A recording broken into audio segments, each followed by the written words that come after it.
Buonasera a tutti e a tutte. Siamo qui con Sinea che ci ha regalato un'ora di elettronica. Ora cercheremo di entrare un po' nel dettaglio per quanto riguarda il tipo di musica che abbiamo ascoltato. Cercheremo di entrare un po' nelle pieghe di ciò che ci è stato regalato in quest'ora. Vorrei procedere un po' per parole d'ordine. La prima è intanto Ciao. ciao, assolutamente, e soprattutto come stai? Bene, bene. Adesso, anche prima, però adesso meglio. Dicevo, vorrei procedere un po' per parole d'ordine. La prima è, diciamo, background, cioè da dove arriva questa musica, da dove arriva Sinea e quali sono un po' i passaggi e le fasi, gli ascolti che hanno prodotto ciò che abbiamo ascoltato questa sera. Intanto ciao a tutti, grazie di essere stati qua. In realtà io sono entrato nel mondo dei musicisti quasi per esigenze, ma neanche mie, esigenze altrui, perché nella mia famiglia non c'è mezzo musicista, se non fosse per mio fratello, che all'epoca, e per epoca intendo tipo 15 anni fa, una vita fa, suonava in una band di rock psichedelico, prog, tipo stile Genesis, King Crimson, Pink Floyd, insomma quell'onda lì. E mi ricordo che c'era una bassista in questo gruppo, della quale il sassofonista si era particolarmente invaghito, diciamo. Quindi questa ragazza, poveraccia, ha detto raga basta, cioè vado via perché non va bene queste cose all'interno di una band. Mio fratello venne da me e mi disse devi assolutamente imparare a suonare il basso alla svelta. E io ho preso questa come una sfida proprio, cioè sviluppai un'ossessione per il basso, tantissimo. E ho imparato, diciamo, ho studiato diversi strumenti e poi vabbè ovviamente la band si sciolse e quant'altro, poi ho attraversato tutte le fasi che si possono attraversare, band punk, qualunque cosa, metal eccetera, e poi insomma mi sono reso conto che avevo delle fortissime lacune a livello di proprio produzione musicale, per cui mi sono trasferito a Milano dove sto tuttora e ho frequentato l'accademia, da lì mi sono appassionato in maniera spropositata alla musica elettronica e non solo, anche musica sperimentale perché non era tutta elettronica quella che avete sentito. E basta, sì, sono entrato non per volere mio nel mondo dei musicisti. Ok. L'altra parola d'ordine è timbro e mi aggancio subito a ciò che hai appena detto, cioè non era tutta elettronica quella che abbiamo sentito. Sì, in effetti c'erano suoni generati elettronicamente, altri invece presi dalla realtà. Ho sentito Sì. distintamente dei suoni concreti, cioè ripresi da strumenti realmente esistenti e poi manipolati elettronicamente. Ecco, io forse sono quasi riuscito a intuire, non so se poi è tutto stato un trip mio, ma c'era quasi una struttura, almeno inizialmente ben definita.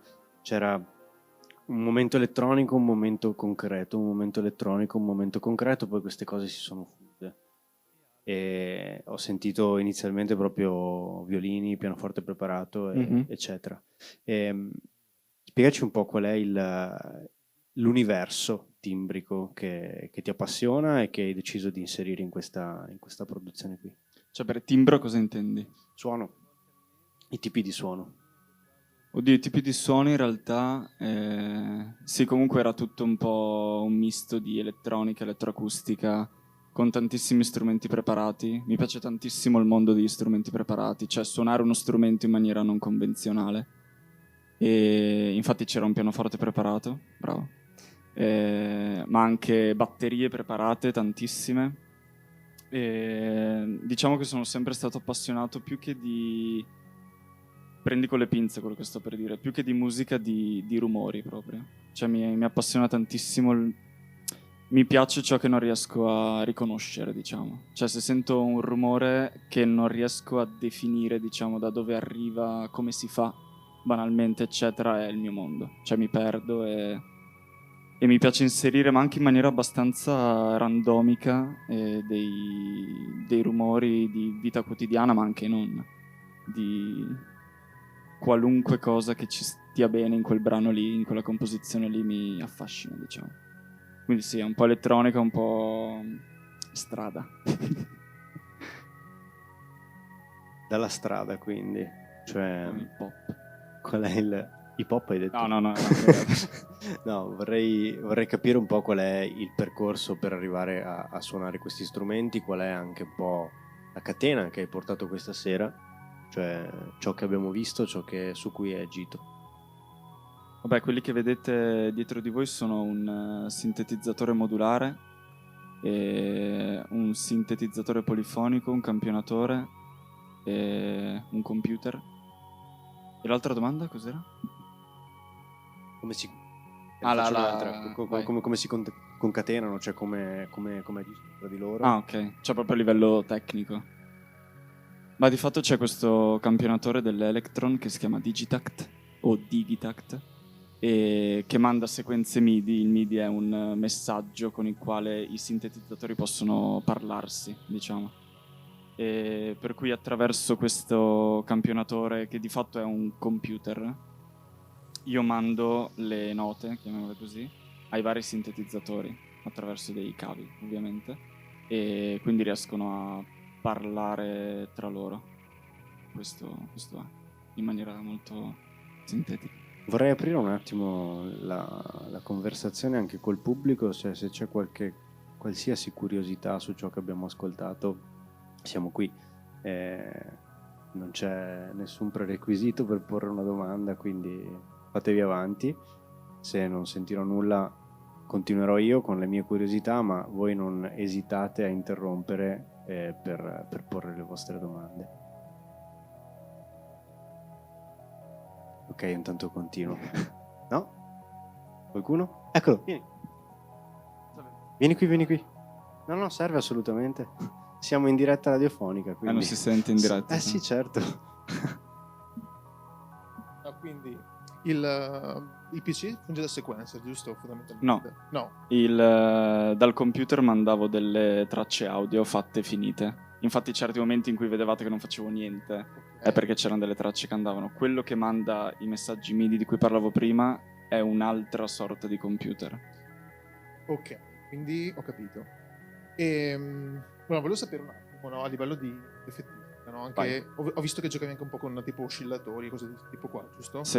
Mi si dico cavolate perché... No, ma figurati. Sì, okay. ma... No, volevo sapere, quindi tu hai ad esempio una traccia, ok, quindi c'è MIDI, e durante la performance tu ne avevi diverse che cambiavano, giusto? Sì. Quindi eri tu che le cambiavi e su quella base che era sempre quella tu dopo giocavi con oscillatori, effettistica di ogni tipo. Esattamente così. Ok, così, no? Sì. Però deve essere smentito. Hai svelato l'arcano. Ok, no, era per...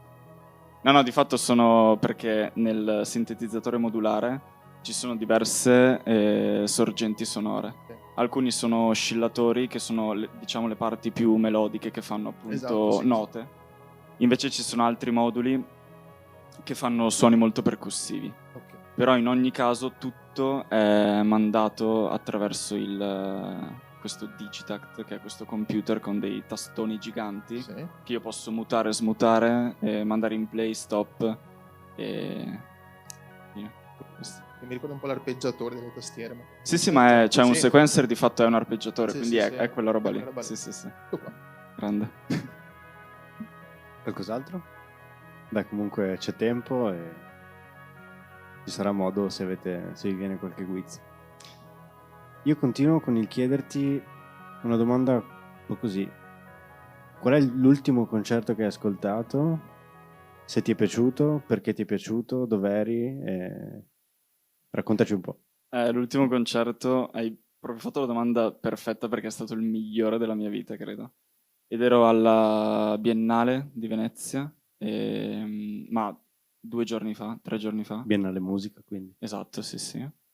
E ho visto praticamente tutto il ventaglio dei miei artisti preferiti da sempre, più o meno. Ma proprio che erano seduti di fianco a me, io ero in paradiso. No, il concerto fighissimo che ho visto è di un compositore giapponese che si chiama Fujita, scritto Fujita, cioè impossibile da trovare. E lui suonava con dei microfoni a immersione dentro una bacinella di acqua, nel quale confluivano dei canalini, proprio dei tubicini di plastica, e lui dall'altra parte della venue apriva e chiudeva questi rubinetti, e vabbè, per me è stato il massimo. Poi sul palco aveva questa canna di un organo che attraverso una sorta di areografo, comunque un beccuccio che sputa aria, faceva risuonare, vibrare questa canna d'organo, e ultra sperimentale, bellissimo. Ma poi io faccio fatica a credere che ci fosse una struttura lì. Cioè, secondo me era molto molto randomico, ma un randomico non stupido, un randomico anarchico, cioè ingovernabile, no? E quello è stato bellissimo e mi ha molto molto ispirato. Infatti, tornando indietro da Venezia, ho scritto una traccia che avete sentito, e quindi sì, mi ha molto ispirato. Fighissimo, fighissimo. Hai parlato di preparazione, quindi studio rispetto a ciò che un artista può portare su un palco. Io vorrei parlare un po' del progetto, cioè in che senso. Dietro a una performance musicale di questo tipo non solo si parla di studio, perché chiaramente per saper utilizzare degli strumenti ci vuole dello studio. Vorrei più che altro parlare prendete con le pinze quello che sto dicendo, della questione partitura. Cioè c'è uno schema, c'è un piano, perché se parliamo di partitura siamo abituati a vedere delle note, dei righi musicali, delle sezioni, però questo si può tradurre anche per quanto riguarda la musica elettronica. Assolutamente sì. No, ma ti dico, il mio approccio alla musica, nonostante comunque studio musica da anni e continui a studiarla in maniera piuttosto costante, è molto fisico, molto grezzo, molto sperimentale. Diciamo che non mi piace abitare dentro a schemi temperati, ma non che sia sbagliato, ci mancherebbe, perché cioè, mi vengono in mente compositori del calibro di Xenakis, Messiaen, Bach, per citarne uno più famoso, e loro erano estremamente geometrici, matematici, analitici, tipo le linee contrappuntistiche di Bach, cioè denotano un approccio alla musica, cioè algoritmico. Il calcolo di Xenakis. Esatto. E il mio umilissimo approccio è l'esatto opposto. Infatti un'attività che mi piace molto fare è settare il mio live, quindi le mie macchine, in modo tale che in certi punti ci siano dei momenti lasciati totalmente al caso, più puro. Infatti in certi momenti non avevo idea di quello che stavo facendo, ma perché cioè, oltre a essere fautore del live mi piace anche essere spettatore. Infatti mi prendo dei momenti in cui proprio chiudo gli occhi, sto zitto, vabbè, sto zitto sempre in realtà, però sto lì a godermi il momento. E più che altro mi piace fare questa cosa perché sono convinto che il linguaggio, perché alla fine questo è quello di cui si parla, della musica soprattutto elettronica, comunque anche contemporanea, elettroacustica, sperimentale, è potenzialmente un linguaggio infinito. E mentre la mia lingua, il mio sapere, essendo tramandato, radicato, studiato, è per forza di cose limitato. Per cui mi piace unire la mia lingua madre, chiamiamola così, con la lingua sperimentale, in modo tale che si formi una nuova sorta di lingua che potremmo chiamare lingua matrice. E diciamo che quando faccio questa cosa di lasciare tutto al caso, si apre di fronte a me un terreno, un terriccio estremamente ricco e fertile, dal quale nascono infinite espressività creative, infinite possibilità, infiniti suoni. E vabbè, poi divago sempre, però il mio approccio è molto un po' a caso a volte. Beh, il caso è una cifra stilistica. Certo, sì. Ciò che vorrei adesso invece approfondire è ciò che comunichi con la musica, nel senso che tu stesso hai parlato di un livello di fruizione personale, stai in silenzio, in un silenzio che abbiamo visto tutti, ma evidentemente c'è un livello ulteriore di silenzio che tu vivi nell'ascoltare ciò che tu stesso stai producendo. Beh, invece quello che vorrei un po' cercare di approfondire è ciò che invece tu vuoi comunicare che hai davanti. È difficile. No, ma più che difficile non ne ho idea, nel senso che io faccio la mia musica e non pretendo che venga capita, ma perché tante volte non la capisco nemmeno io. E cioè mi piace solo essere in questa bolla, in questa... Non so come rispondere, perché è difficile. Non si parla per forza di un messaggio, cioè che abbia un senso codificato da delle parole, cioè possiamo parlare anche di percezione. Non ci ho mai pensato, sono sincero nel dirti questo, nel senso che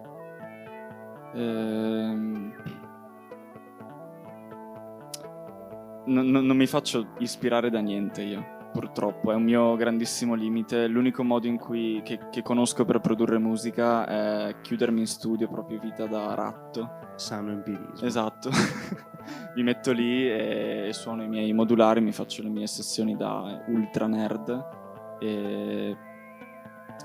Però è difficile pensare che mi trasmetta qualcosa. Ovviamente mi trasmette qualcosa, però è sperimentale anche ciò che mi trasmette, quindi ogni volta è diverso, ogni volta è strano, ogni volta è bello, ogni volta è brutto anche.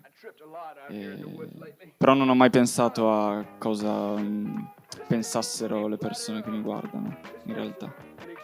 Ma non perché non mi interessi, perché non ci ho mai pensato. Beh, se le persone che ti hanno guardato vogliono provare a condividere con noi ciò che hanno provato, perché no? Siamo qua, il microfono è aperto. Io continuo con un'altra domanda che è ciò che abbiamo sentito può essere condensato in una forma che è per esempio un disco o comunque una pubblicazione discografica o su piattaforma o le varie tipologie per insomma comunicare la musica all'esterno. Ciò che volevo chiederti appunto, hai intenzione di fissare questo materiale su un disco e quali sono eventualmente progetti futuri, nuove strade di Sinero? No, sicuramente voglio far uscire un disco, un EP, qualunque cosa che mi rappresenti. In tutti questi anni non l'ho mai fatto, ma perché sono sempre stato alla ricerca del suono. Cioè sono sempre stato molto non insicuro, però volevo proprio cercare quello che mi rappresentasse al meglio. Credo di averlo trovato finalmente e quindi mi piacerebbe concretizzarlo in un disco, in qualcosa. Ci sto lavorando. Per adesso mi concentro tantissimo sui live, su cercare suoni, sperimentare come se fosse un laboratorio e uscirà qualcosa, sicuramente, prima o poi. Altre date dove poterti sentire? Per adesso nessuna, ma perché ho anche un altro progetto con un ragazzo dove facciamo jungle, quindi proprio l'opposto. Io ho sempre elettronica, lui batteria e voglio concentrarmi un po' su quello, ma ovviamente tenendo comunque la mia identità in questo. Per cui mi dedicherò il prossimo mese, prossimi 2 mesetti a questo progetto e poi forse dovrebbero arrivare delle date a Milano. Spero, che sono in contatto con delle persone. E questo. Prima abbiamo fatto 2 chiacchiere un po' tra di noi, prima di questo live. Abbiamo parlato di strumenti preparati, cioè cose che abbiamo anche sentito qui nel live. È per caso una delle possibili direzioni che questo progetto può prendere? Ti interessa l'ambito? Proprio... Assolutamente sì. Sì. Cioè mi piacerebbe tantissimo spostarmi, non dico radicalmente, ma un po' spostarmi dall'elettronica. Comunque il modulare sempre, perché è la mia ossessione. Però mi piacerebbe portare strumenti preparati sul palco, ad esempio un violino, per dire, suonarlo in maniera a caso anche lì. Esatto, non convenzionale. Mi piacerebbe suonare con le cassette tantissimo, con i nastri proprio. quindi sì, è un progetto che sicuramente farò, e quindi sì, mi interessa tanto. Siamo in chiusura e se qualcuno vuole domandare qualcosa a Sinea, questo è il momento buono. Beh, Marco comunque, va benissimo Marco. Beh, noi ci riferiamo all'artista, ma Marco, piacere di conoscerti. No, vorrei concludere chiedendoti qualche ascolto da fare, qualche artista presente, passato, che ti ha particolarmente ispirato, qualcosa che possiamo poi approfondire anche per i fatti nostri a casa i prossimi giorni. Ma di gente che ascolto io? Sì, certo. Vabbè, oltre ai maestri intramontabili, Pier Schaeffer, Luc Ferreri, Maderna, Berio, eccetera. Tra l'altro prima era Katy Barbarian di Visage, dicevi, giusto? Sì, okay. L'hai beccata, bravo. Il campione che avete sentito con la donna che urlava, faceva cose strane, era di questo Luciano Berio. Io ho rubato questo campione. No, altri ascolti nell'ambito della musica elettronica o contemporanea. Ultimamente ascolto tantissimo questo Fujita, ma anche Caterina Barbieri, Lorenzo Senni, Kali Malone e tutta quell'onda lì. Vabbè, tutto l'ambient giapponese possibile, da Sakamoto a Ozono a chiunque, perché sono incredibili. No, stavo pensando a un disco